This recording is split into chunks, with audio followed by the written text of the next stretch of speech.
So everyone, আজকে আপনাদেরকে দেখাবো হচ্ছে পুলিশা উচ্চ বিদ্যালয়। আমরা এখন আছি হচ্ছে পুলিশা হাই স্কুলে। তাহলে চলেন ব্লগটি শুরু করা যাক। Let's get started. এটা হচ্ছে পুলিশা হাই স্কুল।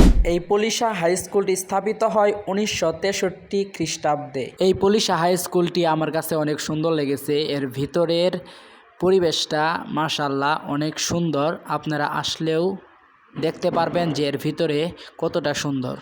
স্কুলের গেট দিয়ে ভিতরে প্রবেশ করলেই সোজা বরাবর একটা রাস্তা এবং রাস্তার দুই পাশে রয়েছে অনেক গাছ এবং গাছে রং করা রয়েছে এবং দুই সাইড দিয়ে বসার ব্যবস্থা করা হয়েছে, অনেক সুন্দর করা হয়েছে। এবং এই স্কুলের ভিতরে একটি পুকুরও রয়েছে। এই স্কুলের স্টুডেন্টরা যদি আমার এই ভিডিওটি দেখে থাকেন অবশ্যই এই ভিডিওতে কমেন্ট করবেন। স্কুলটি হচ্ছে জাঙ্গালিয়ার পাশেই এবং এই স্কুলটি হচ্ছে আমাদের মাদারগঞ্জ উপজেলার। সো এভরিওয়ান, এই ছোট ভিডিওটি আপনাদের কাছে কেমন লাগলো আপনারা অবশ্যই কমেন্ট করে বলে যাবেন। আর যারা আমার অ্যাকাউন্টটি এখনও ফলো করেননি তাড়াতাড়ি ফলো করে দিন।